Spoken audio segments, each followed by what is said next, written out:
Car एक बार फिर से आप सभी का स्वागत है हिंदी साहित्य के आज की कड़ी में। हम लोग पढ़ रहे हैं आत्मकथा एक कहानी, यह भी लेखिका मन्नू भंडारी, जिनका कि असली नाम है महेंद्र कुमारी, लेकिन साहित्य की दुनिया में परिचित है मन्नू भंडारी।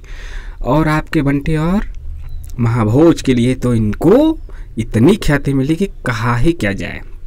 तो आगे देखते हैं, आगे क्या देखते हैं। आपको पहले कुछ बता देते हैं चीज़ें, यानी कि आप इससे पहले नहीं देखे हैं तो प्लेलिस्ट में जाके देख सकते हैं। नेट जेआरएफ के सिलेबस में यूनिट 10 में लगा हुआ है, तो इकाई 10 आत्मकथा जीवनी और अन्य गद्य विधाएं इकाई 10 के प्लेलिस्ट में आप जाके देखिए इससे पहले के। ठीक है, 10वां भाग है, एक कहानियाँ भी आत्मकथा का 10वां भाग है। ठीक है, आप चैनल को सब्सक्राइब नहीं किए हैं तो सब्सक्राइब भी कर लीजिए। चलिए शुरू करते हैं। सन 1970 में ही बासु चटर्जी ने राजेंद्र के सारा आकाश उपन्यास किसका है? तो राजेंद्र यादव का है। पर फिल्म बनाकर कलात्मक फिल्मों की दुनिया में मणि कौल और कुमार साहनी से हटकर अपनी एक अलग पहचान बनाई है। किसने? बासु चटर्जी ने। कब? 1970 में। कलात्मकता के नाम पर दर्शकों को अपने से दूर छिटका देने वाले इन प्रयोगों की जगह इसके दर्शकों को अपने साथ जोड़ा ही नहीं बल्कि अपनी संवेदना का सहभागी भी बनाया। इसकी सफलता ने राजेंद्र को प्रसन्न और पुलकित किया, तो बासुदा को नई यानी बासुदा जो बासु चटर्जी हैं, बासुदा को नई योजनाओं से लैस किया। उन्होंने मुझसे मेरी यही सच है कहानी को फिल्माने की बात की। यही सच है कहानी आपने नहीं पढ़ी तो पढ़ लीजिए। इसमें कोई संदेह नहीं कि फिल्म का प्रस्ताव मुझे भी रोमांचक तो बहुत लग रहा था, पर संशय था केवल इतना है कि निहायत आंतरिक स्तर पर चलने वाले एक लड़की के द्वंद्व को, जिसे व्यक्त करने के लिए मुझे भी डायरी फार्म का सहारा लेना पड़ा था। दृश्य विधा में कैसे प्रस्तुत करेंगे? जब मैंने अपनी आशंका बासुदा के सामने रखी तो उन्होंने कहा कि यह सब मैं उन पर छोड़ दूँ और अनुमति दे दूँ। अपनी कहानी को चित्रपट पर देखने की ललक ने मेरी शंकाओं को पीछे धकेल दिया और फिल्म बनी। पर दुर्भाग्य मेरा कि 1 साल तक कोई डिस्ट्रीब्यूशन न मिलने की वजह से वह डिब्बों में ही बंद पड़ी रही। मजबूरन मैंने तो समझ लिया और संतोष भी कर लिया कि कहानी कागजों से निकलकर डिब्बों में चली गई। अंततः ताराचंद बड़जात्या, किसने? ताराचंद बड़जात्या ने उसे खरीद कर रिलीज किया, तो फिर उसने केवल सिल्वर जुबली ही नहीं मनाई बल्कि फिल्म फेयर के दोनों अवार्ड, क्रिटिक्स अवार्ड जो अक्सर किसी कलात्मक फिल्म को ही मिलता है और पब्लिक अवार्ड जो किसी अच्छी कमर्शियल फिल्म को मिलता है, प्राप्त किया।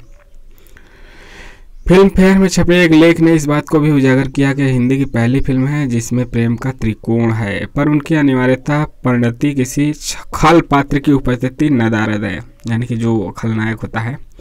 दर्शक की सहानुभूति या फिर लगाव तीनों पात्रों के साथ समान रूप से बना रहता है। मैं फिल्म फेयर नहीं पढ़ती, हमारे यहाँ आता भी नहीं था। जैसे ही किसी ने बताया कि अरे मंगवा कर पढ़ो तो सही कि तुम्हारी रजनीगंधा फिल्म की कैसी प्रस्तुति छपी है, रजनीगंधा, तो तुरंत मंगाकर पढ़ा। इसमें कोई संदेह नहीं कि यह जानकर बहुत अच्छा तो लगा ही था कि यह पहली ऐसी फिल्म है जिसे दोनों अवार्ड एक साथ मिले। उसके बाद भी शायद किसी फिल्म को ऐसा सुयोग मिला हो। त्रिकोण वाली बात पर मेरा तो ध्यान इसके पहले कभी गया ही नहीं। छपने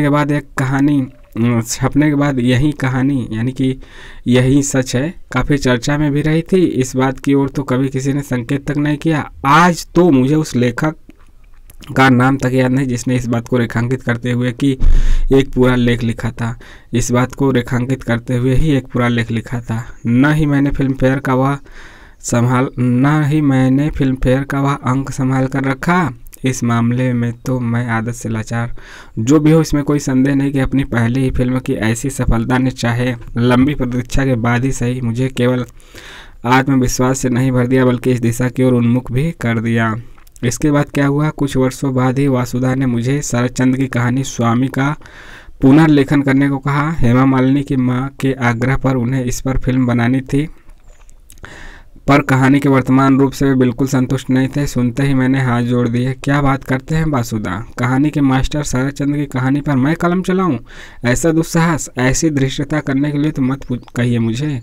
लेकिन जब वासुदा के बहुत आग्रह करने पर कहानी मैंने पढ़ी तो पहले भी जरूर होगी पर याद बिल्कुल नहीं थी, तो यह जरूर लगा कि उसकी मूल थीम बहुत अच्छी होने के बावजूद उसके कथा विन्यास में कहीं कोई गड़बड़ी है जरूर। और मेरा इतना कहते ही वासुदा ने तो घेर घार कर और पूरी तरह से छूट देकर कि मैं इसमें जितना चाहूँ काटूँ छाँटूँ बढ़ाऊँ घटाऊँ, मुझे इस काम में लपेट ही लिया।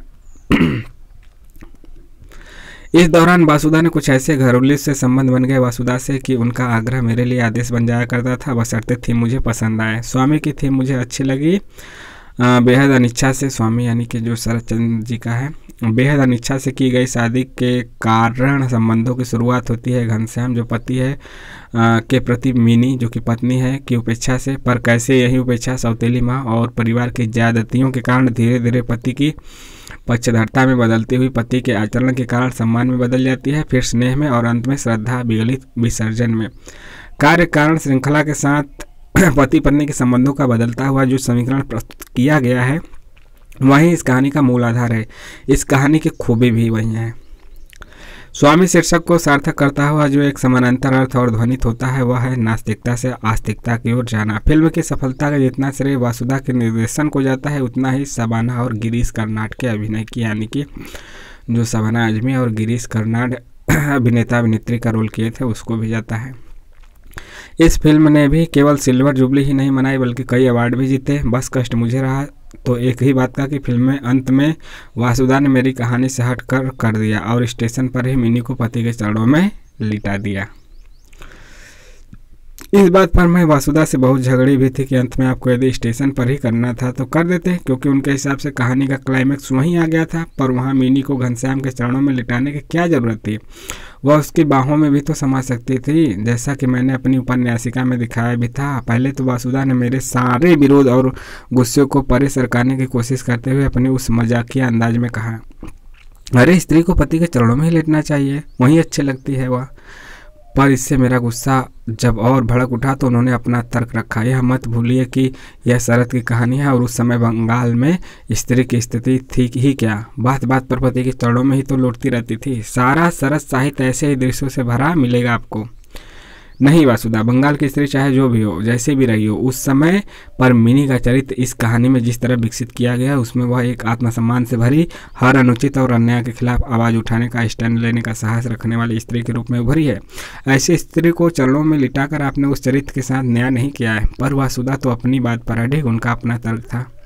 ठीक कह रही हैं आप, मिनी जैसा स्त्री है जो परिवार वालों से अपमानित होकर पति के अविश्वास करने पर यदि घर से भागने का दुस्साहस कर सकती है तो अपनी गलती का एहसास होने पर अपने इस संगीन अपराध के बावजूद पति की क्षमाशीलता, उसके बड़प्पन के आगे अपने को बहुत छोटा महसूस करते हुए उसके चरणों में लौट भी सकती है।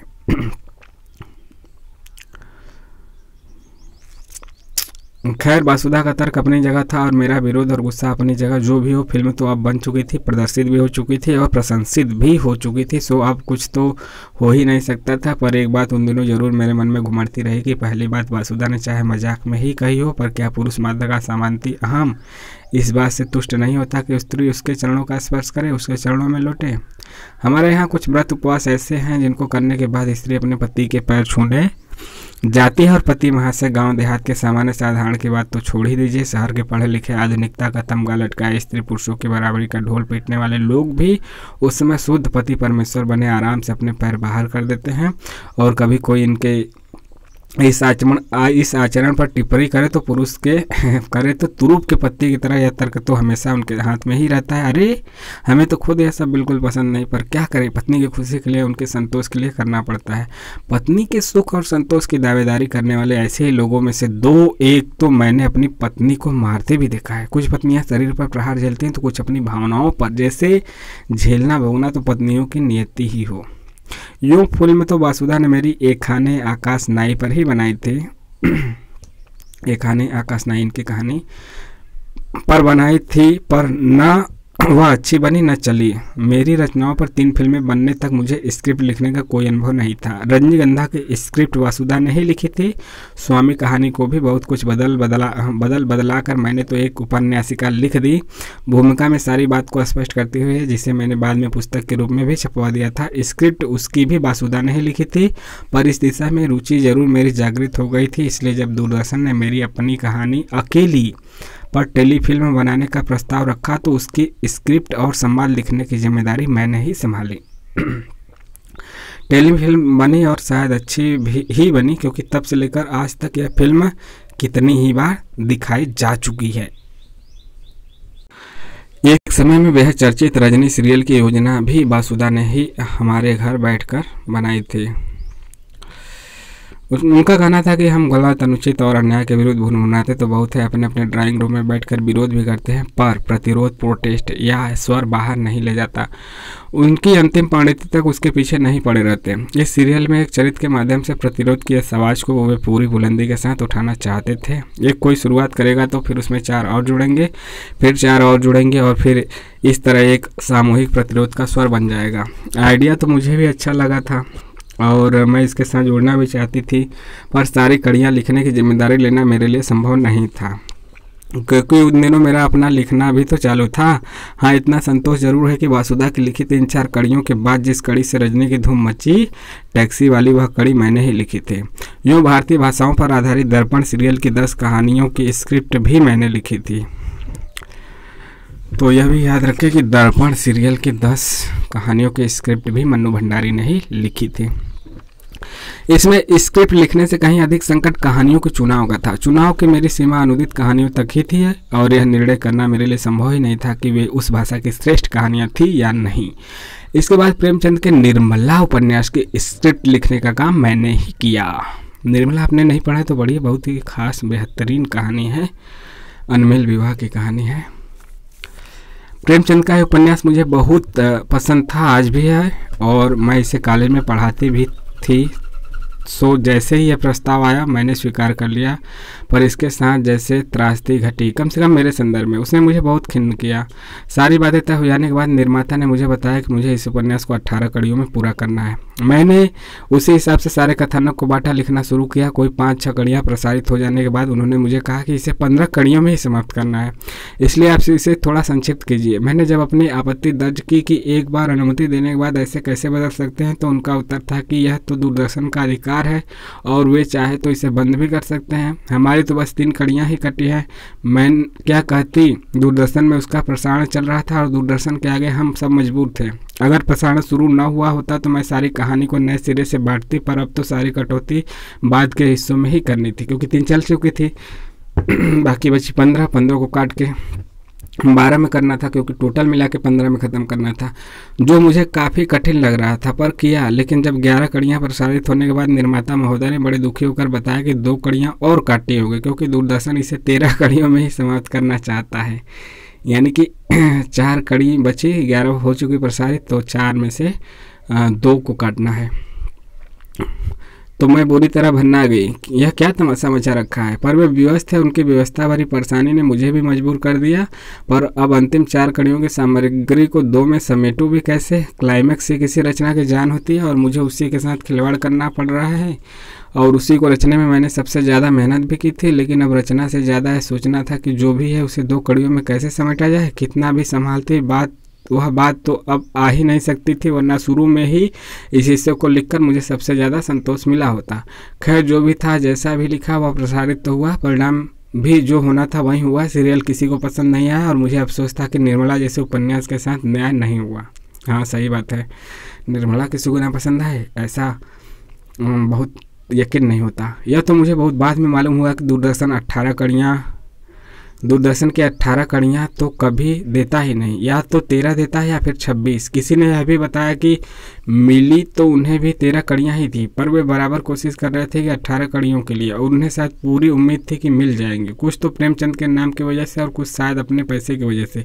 उसी के चलते उन्होंने मुझे 18 कड़ियाँ लिखने के लिए कह दिया। जब 18 नहीं मिली तो वह चक्कर लगा कर 15 के लिए कोशिश करने लगे, पर दूरदर्शन का अपना नियम, सो अपनी बात पर अडिग रहा। मैं नहीं जानती असलियत क्या है। यह तो जरूर समझ में आ गया कि किसी भी निर्माता को अपने हिसाब से कड़ियाँ मांगने पाने का अधिकार तो है ही नहीं। हाँ, दूरदर्शन चाहे तो जरूर अपनी दी हुई कड़ियों में कटौती कर सकता है, चाहे तो सीरियल बीच में ही बंद भी कर सकता है।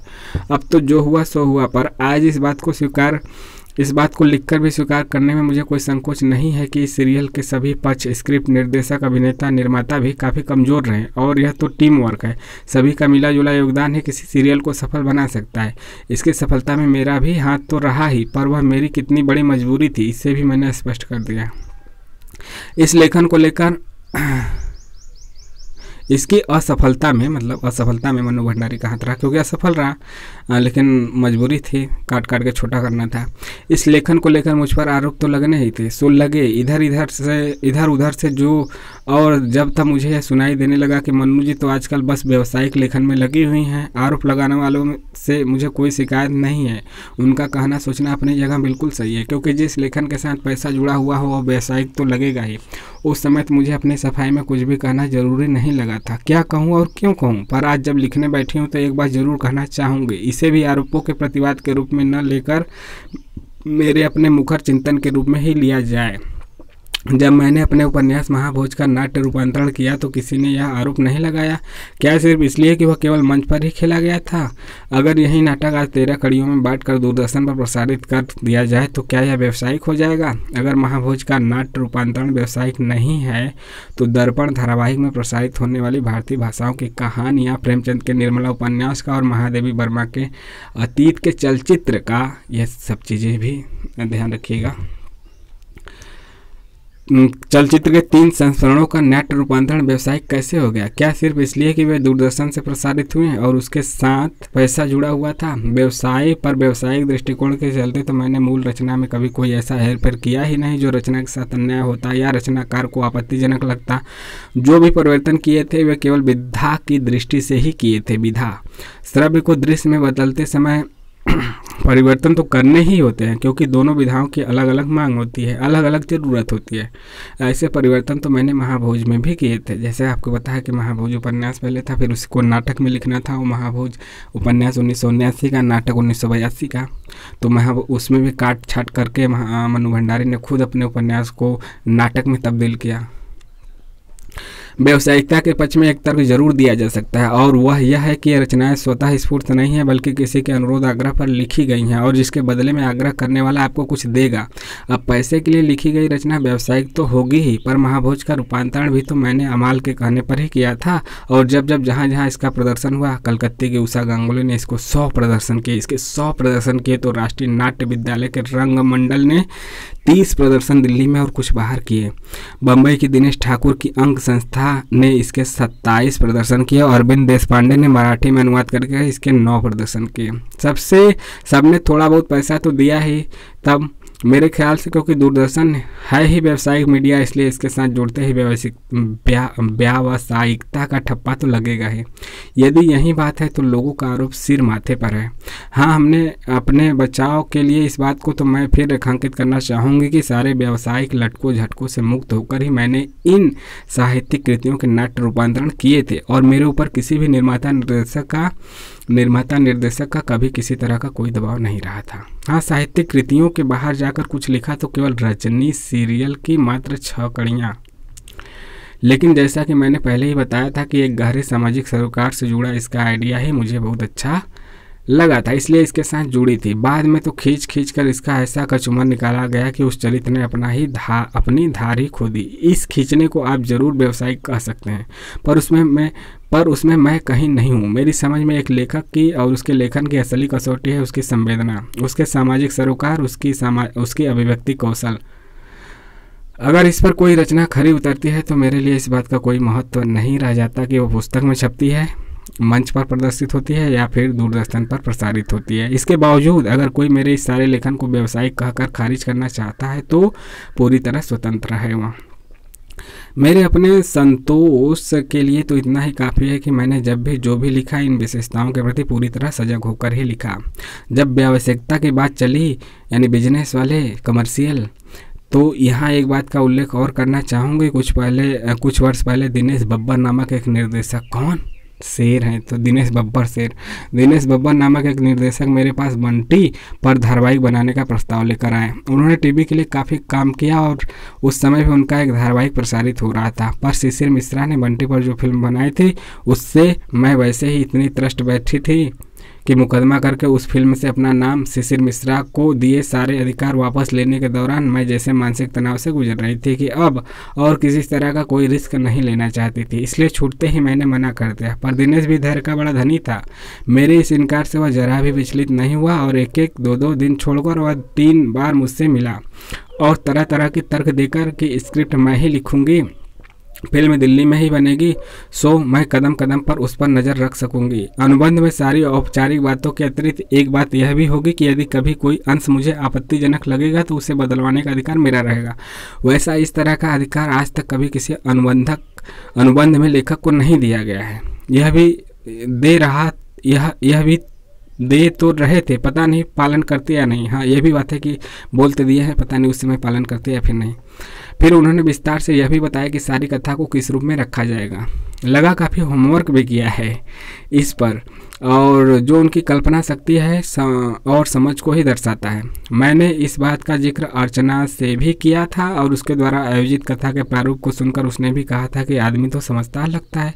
आखिर मैं तैयार हो गई, पर बात टूटी तो केवल इस पर कि वे 52 कड़ियों में बनाना चाहते थे और मैं केवल 26 पर अड़ी हुई थी। ज़बरदस्ती 52 तक फैलाने में होता क्या है कि उसकी संवेदना की तीव्रता और गहराई छितरा जाती है, और इसके लिए मैं बिल्कुल तैयार नहीं थी। यानी कि बहुत कम रहेगा तो भी दिक्कत, बहुत ज़्यादा रहेगा तो भी दिक्कत। यानी बात को जितना में कहा जाए, मीडियम में कहा जाए, संतुलित रूप में कहा जाए। आखिर उन्होंने अपने तर्कस का आखिरी तीर निकाला और बार बार मेरे सामने 5,20,000 प्रति कड़ी 5,000 कहानी, प्रति कड़ी 5,000 कहानी और 5,000 स्क्रिप्ट के तो हो गए 5,20,000 का चुग्गा डालने लगे। पर मैं अपनी बात पर अडिग थी और अंत तक अडिग ही रही। काफ़ी क्षुब्ध होकर ही वे लौटे थे और जाते जाते यह और कह गए कि मैं चाहूँ तो थोड़ा समय और ले लूँ, ठंडे दिमाग से सोच लूँ और जैसे ही मन बने उन्हें फ़ोन कर दूँ। मन क्या बनता, मैंने तो उनके जाते ही उस बात को मन से निकाल कर बाहर कर दिया। पैसे का संकट चाहे जितना रहा हो, ज़रूरत भी रही हो, पर पैसे का लालच तो आज तक कभी नहीं रहा। पैसे के लिए मैंने कभी किसी भी तरह के समझौते नहीं किए, न अपने लेखन में न अपनी ही व्यक्तिगत ज़िंदगी में। जितनी चादर थी उतने ही में पैर फैलाने की आदत शुरू से ही डाल ली थी। मुहावरा का प्रयोग हुआ है, जितना मतलब आपका औकात है, यानी कि आपकी आमदनी है उतने में, एक तरीके से कहा जाए जितना आमदनी है उतने उसके अंदर ही आप खर्च कीजिए। यदि आपकी आमदनी 20,000 है तो आपका खर्च भी 20,000 से ज़्यादा कभी नहीं होना चाहिए। इसलिए कभी किसी से उधार तक नहीं मांगा, न घर बनवाते समय, न टिंकू की शादी के समय और न ही अपनी हारी बीमारी के दौरान। ये बहुत मुझे अच्छा लगता है। मतलब भले ही आपको मतलब लोग घुन घट कहें या कंजूस भी कहें, लेकिन उससे ज़्यादा हमें लगता है कि आपको सांत्वना मिलेगी जब आप मतलब किसी से उधार नहीं मांगते। चाहे आप अपना घर कोई प्रोग्राम है, शादी है किसी का, आपके बेटे बेटी, या फिर कोई घर बनवा रहे हैं, या फिर और आपकी बीमारी में है, आप स्वयं से कर रहे हैं, तो इससे बड़ी संतोष की बात और कुछ नहीं हो सकती। इस दौरान मतलब कि किसी से उधार मान के ऐश की ज़िंदगी जीने से अच्छा क्या है कि आपके पास जितना है थोड़े से फालतू चीज़ों में कम खर्चा करके ऐसा कभी नौबत ना आएगी कि उधार लेने की ज़रूरत पड़े। हालांकि इमरजेंसी आ जाए तो अलग बात है, लेकिन 99% चांस रहे कि ना लेना पड़े। इस दौरान कहानियाँ तो मैं लिख ही रही थी, पर मुझे खुद लगने लगा था कि एक ढर्रे की भावभीनी कहानियाँ तो बहुत लिख ली, अब कुछ नई ज़मीन खोदी जाए। पर प्रयोगात्मक कहानी लिखना मेरे बस की बात नहीं थी। डंडे मार मार कर अपने बस के बाहर की बात करती तो न कहानी रहती न प्रयोग। गनीमत यही है, बल्कि कहूँ कि संतोष की बात है कि मैं अपनी सीमा के प्रति हमेशा सचेत रही हूँ, कुछ ज़्यादा ही सचेत। सो अपनी सीमा और सामर्थ्य के बाहर जाकर कभी कुछ अरनगल रचने की हिमायत नहीं की है मैंने। नए के नाम पे अगर कुछ कर सके है तो केवल इतना कि भावना की जगह व्यंग का पुट देकर, जैसा व्यंग आप महाभोज में देखेंगे। महाभोज आप नहीं पढ़ें तो ज़रूर पढ़िए महाभोज, इनका नाटक, मतलब कहाँ उपन्यास भी है, नाटक है, कुछ भी कहिए, पढ़ना है आपको इनका महाभोज भी था। भावना की जगह व्यंग का फुट देकर अपनी कहानियों की शैली को जरूर थोड़ा सा बदल दिया है। त्रिशंकु तीसरा हिस्सा और स्त्री सुबोधनी, इनकी जो इसी शैली की कहानियां हैं, व्यंग शैली की, जिन्हें पाठकों की सराहना तो मिली ही है, मैं भी उनसे पूरी तरह संतुष्ट थी।